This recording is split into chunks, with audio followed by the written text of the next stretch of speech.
Hey YouTube, it is Lucy. I have good news and bad news. I did get my ultrasound results. I got them 2 days ago. I've had a little bit of time to try to process it before I do this video. Really quick, I had an ultrasound at the beginning, in case you don't know, at the beginning of summer, around that time frame. It showed five cancerous nodules. I had this right part of my thyroid biopsied. It came back as cancerous. They suspect papillary, and then I had a repeat ultrasound because it's been such a long time. Thank you, insurance, biggest scam on the face of the earth. I did this second ultrasound at a different place with a different tech, so there's going to be some room for error with all of that said. I did that 2 weeks ago, and I've had the results. I did it before 2 weeks ago, but I've had the results for 2 weeks. The doctor's office for some reason took 2 weeks to call, which is frustrating, but they called. I was hesitant on getting excited or reading too much into it because it's not my profession. It's not my field of study. It's not my area of expertise by any means, but it did look good. I'm going to be honest. I am vain to some extent. You know, by no means do I have great teeth or great skin.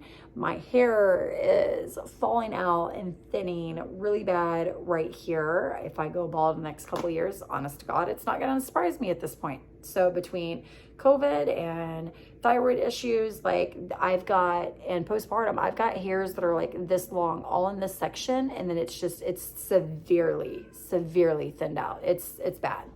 It doesn't look it, but I promise you're gonna have to take my word for it. It's bad. Cancer area, and what they want to do is they want to cut it out, and depending on the size is how big the scar is. So that's where the vein part comes in. It's like I don't want a giant scar across my neck. I've read things online about, garlic and hormones and a bunch of other things coming into play, but I'm using those two because I'm gonna come back to them here in a second. So I've actually had a really big craving for garlic here in the past couple of months. So I use a lot of it in my omelets. I've had a craving for omelets specifically. I don't know why. I think it's just like a breastfeeding craving. I love veggies. So more or less my omelet is actually veggies with a side of egg in it. The whole family will kind of tease me about that. So I like my veggies. So my omelet is veggies with a side of egg, and I load it with garlic. Garlic and onion and garlic and I don't even like onions, and I'm craving all the onions. That's another weird thing. My hands smell like onions all the time, and I'm like, what is that? Do I smell BO? Am I like, what is happening? But it's my food, and onions. So except for I didn't shower for the last 6 days because life, and I'm gonna come back to that. And oddly enough, I didn't stink. That's a whole other story, and that is way too TMI. That this is life right now. To the results, they came back with only one nodule of the 5 in the second ultrasound. The other 4 appear to be gone. And the one that is left, I say that hesitantly, is less than half the size of what it originally was. Is it still there? Yes. Does it still very much show cancerous? Yes. So the course of action is the same. Nothing has changed. They still want to cut it out. They still want to do radiation. Everything that they wanted to do to begin with, they still want to do. Yeah, everything else seems to be going really good, which is weird. They didn't have an explanation for it. They're like, we've never seen this before. I don't know if it's my diet, because those are the only 2 things that have changed my diet. And I don't know if it's the hormones. I am not breastfeeding. I stopped. I've been exclusively pumping. He also has been taking a bottle to 3 bottles of formula a day. And when he takes those, I take the breast milk and I store it and put it in the fridge, because come radiation, I won't be able to pump and give it to him. And I still want him to have breast milk. So even if it's just a bag of breast milk a day, that will help with that. So with that said, he went to his last chromosomal abnormality appointment, if you will. I'm being vague here, and I'm sorry, but I am. Went to that appointment. They were like, oh, because they know the drill. It's the same doctor we've seen for almost 14 years now. She was like, all right, nurse baby, let's get this done. So I do what I've always done, and I pop Sutton on my boob. And it wasn't until probably 30, 45 seconds, it felt like eternity, into him nursing. I was like, oh no, because we spent days on getting him to take a bottle. And I do mean days, as in plural, of him screaming to get him to take a bottle. And my first thought was, oh shit. And yes, that is what I said, verbally as well, not just in my brain. And my doctor was like, what's wrong with you? What's happening? I'm like, I did what we've always done at all these appointments. And I'm like verbally like vomiting on her of like how he's taking a bottle and how I just undid it all. And my husband's going to kill me. And because he was the one that was having to do it all. And it's just, I freaked out. So I made it back to the vehicle because, you know, COVID and only me and the baby could go in, and Joel and everybody else was in the vehicle. So I made it back to the vehicle. And no, I didn't leave them at home and just go by myself because the baby hates the car seat and somebody has to sit next to him or he screams the whole time. So everybody comes with. I know somebody's going to ask, so I'm saying it out. And I told Joel, I'm like, I nursed the baby. Don't kill me. And he's like, you what? And I'm like, I know, I didn't think about it. And I explained the whole situation to him and he was like, no. And I'm like, trust me, I'm feeling the same way inside. I get it. And we were like so nervous for the next feed, and we get home and of course we give him a bottle because we're like freaking out, and he took the bottle without a problem. And then he took the passy without a problem. I'm like, okay. It's okay. We're okay. We didn't undo anything. It's okay. And then, I don't know, 2-3 nights later, I was exhausted. And I mean, freaking exhausted. I've never been so tired in my entire life. Exhausted. There was a lot going on. And I did not want to pump. And I had really full boobs and it was time for bed. And I told Joel, I was like, can I just like nurse him tonight and just like put him in bed? Because I don't want to pump and I'd rather just lay down and just have him help himself to the free buffet and me just sleep. And at that point I was so tired that I didn't care if it undid it all. I was tired, y'all. And it went great.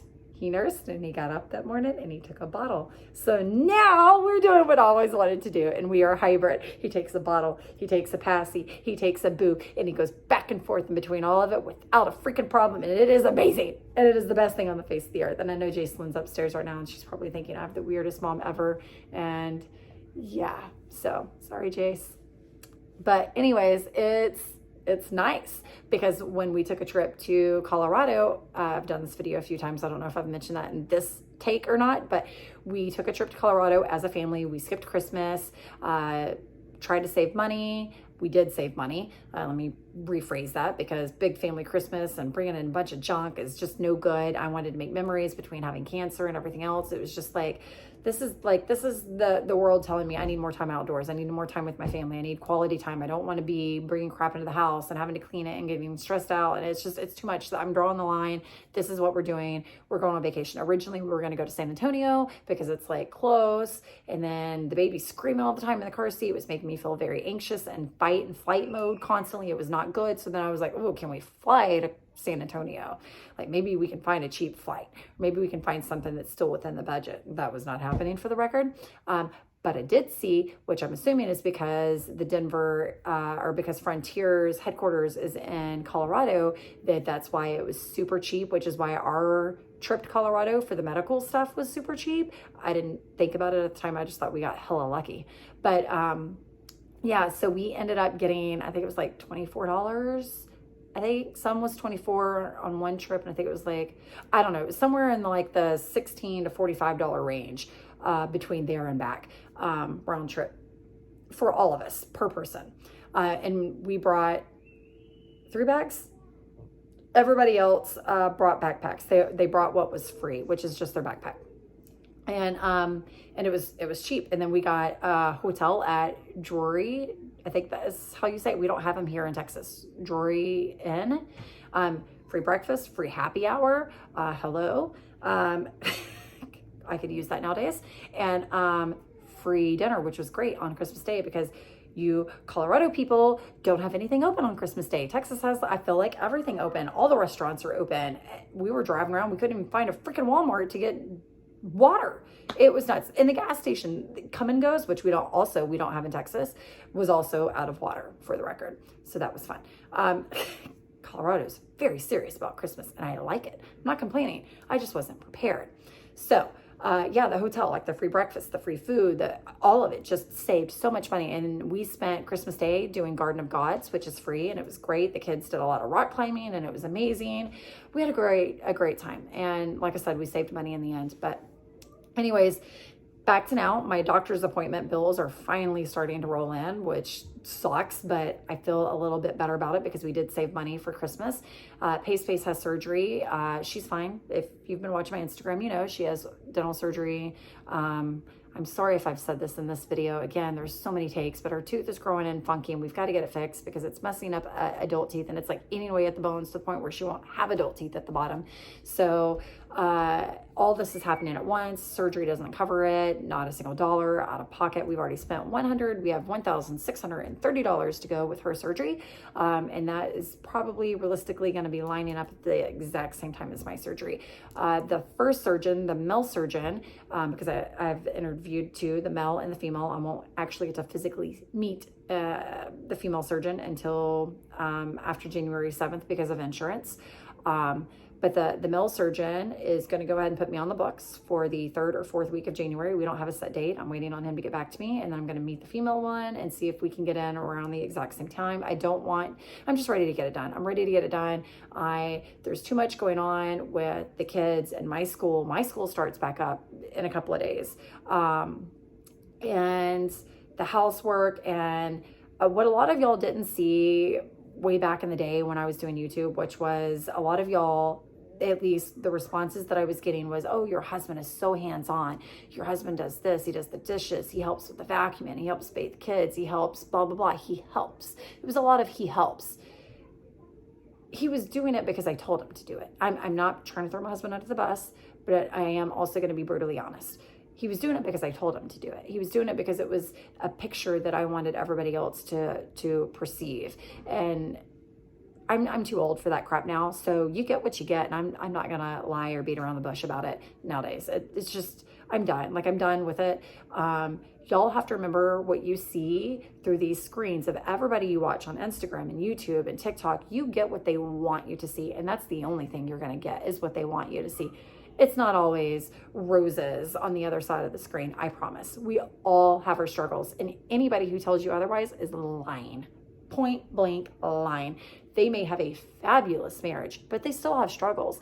They may have wonderful kids, but they still have struggles. Some people have amazing lives, but they're still going to have hurdles. And these things need to be normalized, because for people who are watching these videos and they're thinking, oh my gosh, I wish I had that. I wish my husband was, and this is where I owe y'all an apology, because I heard it all the time. I wish my husband did this. That's my fault. I shouldn't have painted a picture because he wasn't that way. And there are husbands out there who are that way. He's not that way now because we don't do YouTube. And I have to honestly fight him tooth and nail. Hey, these are your kids too. How about you help with a bath? Yeah, maybe like bathe your kids once a month. That would be great. So there's a lot of those conversations. The dishes. I mean, I do it all. And it's getting to the point now between all my doctor's appointments and me mentally with cancer and everything else it's too much on me. And I've had to tell Joel numerous times, I need you to get the baby to take a bottle. I need you to get him to take a bottle. I spent 6 months, 6 months? Arguing with him. I need you to get him to take a bottle. I need this for my mental health. I need to go into my surgery and not that be the day that he's learning to take a bottle. And it honestly got down to the point where I just said, screw it. I'm done. I'm leaving. I'm going to leave this house and I'm not coming back until you got him to take a bottle, because I've given you so many chances and you have not done it. And he's not taking it from me. I can't do it. And it shouldn't be just me who is doing it. And that's how that's how Sutton took a bottle, is I had to force him to help. So between all of that going on and everything else, like, I'm not depressed, but I do feel myself going down that road where it's like, if I don't pull back on those reins and I don't get control over what's going on in my life, and get myself the help that I do need, because we don't have family here. So again, I feel like everything is heavy.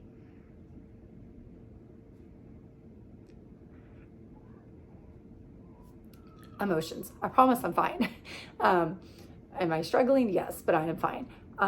It's a lot. It's a lot to juggle 8 kids right now. I have never felt like it's ever been too much, but between Sutton's stuff and my stuff happening at the same time, and Payson's surgery, and me not wanting to fail at school, I don't want to use my cancer as a crutch for not still going to school, because life is not going to stop for me, and I want it. And I'm not one of those people who make excuses to not get things done. I am somebody who's going to make an excuse to get it done. And Joel is very much the opposite. He's just the opposite. It's just who he is. So right now we're doing this. We're doing a lot of this right now, and it's taken a toll on me mentally, because it's like, you're the only person I can ask for help, and I'm not getting it. So today I haven't left the house in 6 days until today. And it took me telling him, I'm leaving. I'm going to go take some time. I'm going to go take an hour and a half or 2 hours for myself, and I'm going to go sit with a friend, and I'm going to go have some chips and salsa and a drink, and I'm just going to exist, not here, not with the chores, not with the housework that I'm doing, not with the kids that I'm taking care of, and not with everything else. I can't do it. It's too much on me right now. So it's a lot going on, but I've got to find a new normal and a new way to navigate these paths, because if I don't, then like I said, I can feel myself between all the appointments and everything, which I don't see the light at the end of the tunnel, because there's not a surgery set yet. And I need that date set, because I'm ready to just get it done and over with and find that new normal. And until I can see the light at the end of the tunnel, it feels heavy. Everything just feels heavy. And even my kids will tell you, I'm not like the happy-go-lucky person. I'm short-tempered. I am impatient. I am angry. I am frustrated. I am all these not good things lately. And I know that, and I can admit to that, because again, we all have our moments in life, and I'm going to be brutally honest. I have no problem owning my own crap. But that's how I am right now, and I don't know how to change it in the moment. So, that's a lot to dump on y'all. But I do want to look back at these videos, and I do want to be brutally honest. For anybody else who is finding themselves in the shoes that I am in, I want you to know that a lot of these things are taboo to talk about, but because my husband and I are doing a lot of this right now, doesn't mean we don't love each other. It doesn't mean that we're leading down the path to divorce. It doesn't mean all the crap that the world wants to take it. It just means that right now we're on a speed bump. Right now, that speed bump for me feels huge, because my needs aren't being met and my feelings aren't being validated and all the other things. But that's life. You find ways to navigate it and work through it. And it's been 21, it'll be 22 years. Joel's not going to be able to come to the surgery with me. They do want me up and walking the entire time up until I am on that bed and they were putting me under. And then once I am out of surgery, they want me up and walking the entire time afterwards. So the recovery sounds like hell. I am not at all looking forward to that. And that's because of my protein S deficiency and my blood clotting, my other blood clotting disorders. So since he can't come with me and the baby can't come with me, and we don't have family here for the kids, again, a lot of heavy feelings and emotions. And in the past, nothing's changed. We've never had family here, but now all of a sudden it feels like the end of the world to me when it didn't previously. But I thought about having, maybe, I don't know if they'll let me, but asking Jacelyn to come with me. She's very intuitive and is very helpful. It would be great, but I don't know that that's realistic. So, and I hate asking friends. I hate feeling like an inconvenience to other people. I hate that. I'm not good with that. I don't like that. It makes me feel, and again, it's my own crap, but it makes me feel weak. It makes me feel vulnerable, and I don't like any of that stuff. So, face. Until next time, there's another kid at the door. What are they doing? I will see y'all later. Bye, YouTube.